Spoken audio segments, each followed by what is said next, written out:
C1 and C2। C1 में आपको 2 minutes मिल रहे हैं, 2 मिनट्स। मैं नेक्स्ट बोलूंगा, इसके जैसे आपका 3 मिनट्स कंप्लीट होंगे, I will say next. Next जैसे मैं बोलूंगा नेक्स्ट, तो आप फिर चेक करना कॉम्प्रिहेंशन, ये जो मैंने लिखा है, क्रॉप लिखा है तो क्रॉप क्या मेरे को समझ में आता है। फिर पन्ना देखो आपने, फिर कॉपी देखो, बुक देखो, अच्छा क्रॉप का अर्थ ये है, ये वाली फसल ऐसी वैसी जो भी आपने लिखना है, और प्रोडक्शन का अर्थ ये चीजें हैं।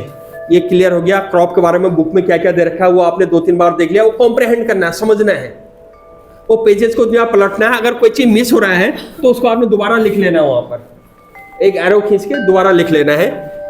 एंड देन सी कॉम्प्रिहेंशन में इतना ही करता हूं 2 मिनट का। देन रिटेंशन, देन PCR,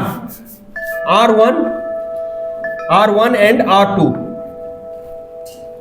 ये आपको इसके लिए 2 मिनट यहां मिलेंगे, 2 minutes here and 2 minutes here,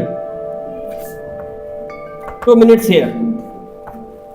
in 2 minute में क्या होगा कि आपने जो अपना पेपर बना रखा है, इसको फिर मैं समझाऊंगा, लेकिन अभी आप एक रफ समझ लीजिए। परसेप्शन पेपर तैयार हो गया, तुरंत फिर आपने कॉम्प्रिहेंशन किया, समझा कि मेरे को समझ में आया नहीं आया, और क्लियरिटी के साथ आपने समझने की कोशिश की। उसके बाद फिर रिटेंशन में चले गए। रिटेंशन में क्या करना है, एक दूसरे को समझाना है। आप अपना जो इन्होंने बना रखा है, ये अपना पेपर इनको पूरी समझाएंगी कि ये क्रॉप इतने प्रकार की होती है, इसमें ये होता है, इसमें ऐसा होता है, मेंटेनेंस का जो भी क्रॉप या कुछ भी जो आपने तैयार कर रखा है, उस पूरे चैप्टर को जैसे मैप रीडिंग करते हैं, ये पूरा उनको समझाएंगी। और मैं नेक्स्ट कहूँगा तो फिर ये इनको समझाएंगी। जो एक समझाएगा तो दूसरा सुनेगा, और जो दूसरा सुन रहा था अब वो जब उसका टर्न आएगा वो बोलेगा, और पहला वाला साइलेंटली उसको सुनेगा। ये आ गया आपका रिटेंशन। उसके बाद रिट्रीवल आएगा, वो भी रिट्रीवल 1 एंड रिट्रीवल 2। फिर एक दूसरे से क्वेश्चन पूछेंगे, यहां पर चैप्टर हमारा खत्म हो जाएगा। से this 2 minutes, 3 minutes, 2 minutes, 2 minutes and 2 minutes here. Now total 3 + 2 + 2 + 2 + 2 + 2,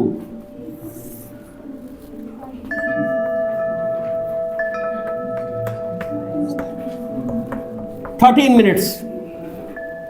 13 3 जा 39।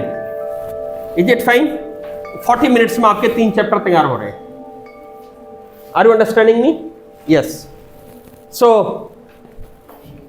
everybody has understood everything? Okay, so now here we are going to start. Best of luck, and I'll set the time when I'll say बस ये करना है कि मेरे को क्या समझाना है। Are you understanding? Yes. So here we go. कौन सा चैप्टर तैयार करने हैं वो देख लीजिए आप। 3 एक ही बुक में ये 3 चैप्टर्स आप करेंगे, वो तय कर लिया आप लोगों ने? Have you decided?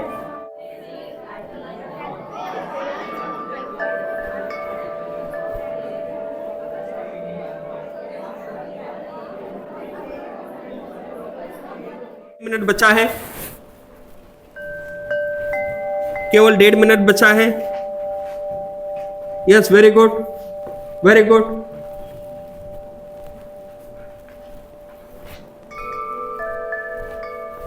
पूरा चैप्टर का नक्शा आपके माइंड में बन जाए कि चैप्टर में क्या है।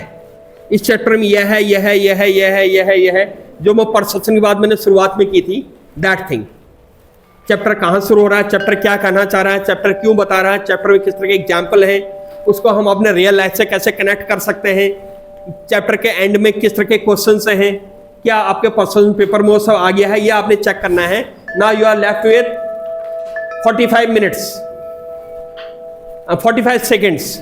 आपका कॉम्प्रिहेंशन के 45 सेकेंड्स आर रिमेनिंग।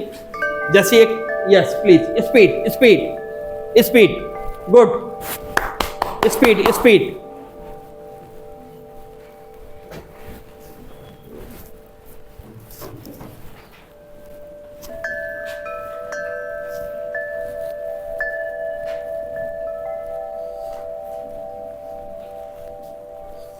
एक हायर लेवल पे, 11th में हायर लेवल पे, 12th पे हायर लेवल पे, इसका लेवल बढ़ता रहेगा, and it will help you to grow as a very very strong student, आपको किसी भी चैप्टर को समझने में आप कुछ ही सेकंड्स में चैप्टर समझ सकते हैं।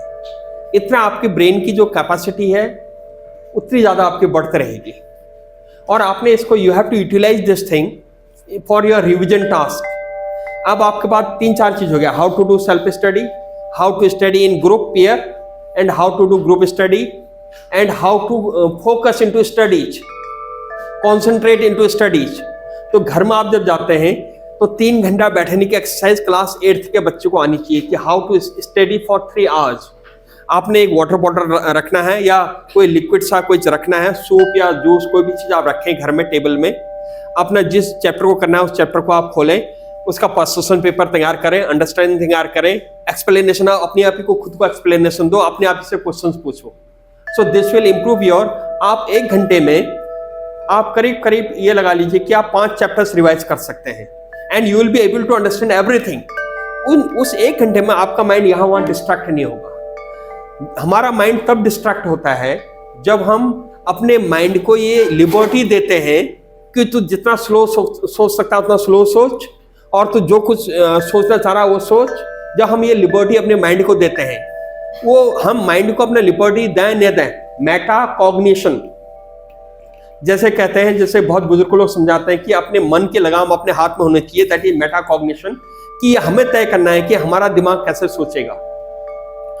या हमें यह तय करना है कि हमारा माइंड स्लो सोचे, फास्ट सोचे, हमारा माइंड रिक्वायर्ड चीजें सोचे या नॉन रिक्वायर्ड चीजें सोचे, और हम कैसे बहुत बेहतरीन परफॉर्म कर सकते हैं एकेडमिक्स। ये केवल